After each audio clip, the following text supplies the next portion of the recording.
High court ने दिया आंगनबाड़ी कार्यकर्ता बहनों को बड़ा झटका। आंगनबाड़ी कार्यकर्ता नहीं है पेंशन के योग्य। आंगनबाड़ी कार्यकर्ताओं को नियमित सरकारी सेवा मानने से किया इनकार। नमस्कार भाई और बहनों, आप देख रहे हैं यूट्यूब चैनल परवरिश विद प्रभास। भाई और बहनों, हाई कोर्ट ने दिया आंगनबाड़ी बहनों को एक बड़ा झटका। कोर्ट ने कहा कि आंगनबाड़ी कार्यकर्ता की सेवा पेंशन के लिए नहीं गिनी जा सकती है। कोर्ट का कहना है कि आंगनबाड़ी कार्यकर्ता की सेवा पेंशन के लिए नहीं गिन सकते क्योंकि आंगनबाड़ी कार्यकर्ता की नियुक्ति आईसीडीएस विभाग के तहत की गई है और यह एक स्वैच्छिक सेवा है। मतलब आंगनबाड़ी कार्यकर्ता कितना भी काम कर लें, कितना भी परिश्रम कर लें, उनके काम की कोई गिनती ही नहीं होती है। उनका काम स्वैच्छिक सेवा के रूप में देखा जा रहा है, जबकि राज्य सरकार का काम हो या केंद्र सरकार का, सभी कामों में आंगनबाड़ी कार्यकर्ताओं को लगाया जाता है और वो करना चाहें या ना करना चाहें, जबरन काम कराया जाता है। और ऊपर से कोर्ट का भी आज मानना हो गया है कि आंगनबाड़ी कार्यकर्ता स्वेच्छा से काम कर रही हैं।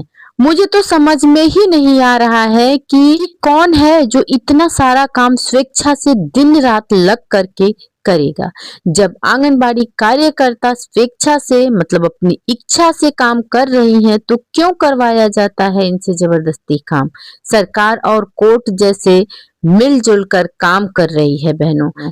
सरकार मानदेय नहीं बढ़ाती है। हाई कोर्ट की एकल पीठ कह रही है कि आंगनबाड़ी कार्यकर्ता की सेवा स्वैच्छिक है, जो अपनी इच्छा से समाज सेवा का काम कर रही हैं। आंगनबाड़ी की नौकरी को हाई कोर्ट नियमित सेवा मानने से कर रही है इनकार। तो भाई और बहनों, सबसे पहले तो सरकार नियमों में बदलाव करे।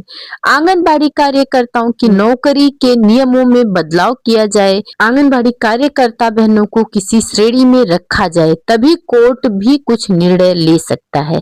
जब तक सरकार बहनों के लिए कुछ नहीं करेगी, नियमों में संशोधन नहीं करेगी, कोई बदलाव नहीं करेगी, तब तक कोर्ट भी कुछ नहीं करेगा। पहले सरकार आंगनबाड़ी कार्यकर्ता की सेवा के नियमावली में चेंज लाए, तभी कुछ हो पाएगा। 50 साल से आंगनबाड़ी बहनें आईसीडीएस विभाग में अपनी सेवा दे रही हैं। केंद्र के लिए हो या राज्य के लिए हो, काम कर रही हैं, परंतु दोनों राज्य और केंद्र सरकारें चुप लगाकर बैठी हुई है। अब बहनों, बहुत हो चुका। कब तक आंगनबाड़ी बहनों को समाज सेविका के नाम से नवाजा जाता रहेगा। भूखे पेट भजन नहीं होता है।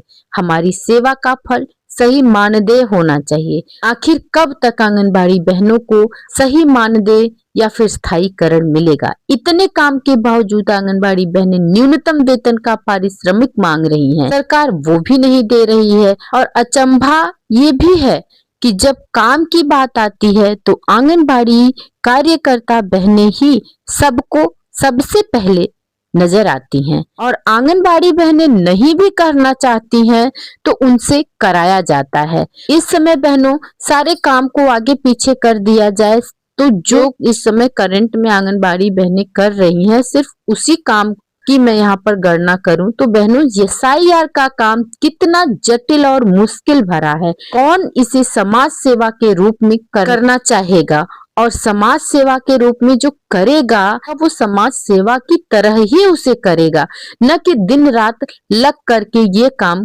जिस तरह से अधिकारियों द्वारा कराया जाता है उस तरह से करेगा। इतने सारे काम सरकार आंगनबाड़ी बहनों से कराती है, क्या कभी मोबाइल रिचार्ज का पैसा टाइम से आता है? 2-2, 3-3 साल नहीं आता है बहनों। सीबीई का पैसा भी सरकार पहले नहीं देती है।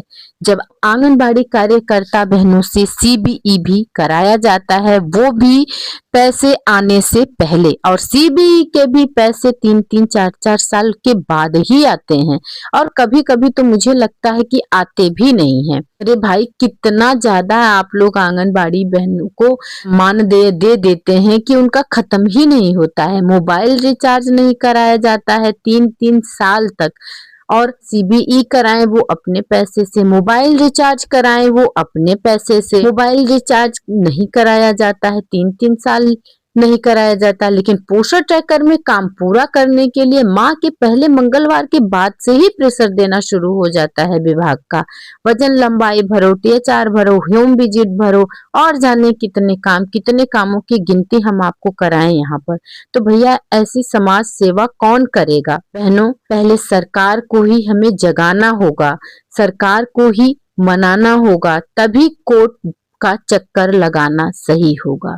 नहीं तो कोर्ट का चक्कर ही लगता रहेगा जब तक सरकार नियमों में बदलाव नहीं करेगी, कुछ संशोधन नहीं करेगी आंगनबाड़ी कार्यकर्ता बहनों के नौकरी में, तब तक कोर्ट भी कुछ नहीं करेगी।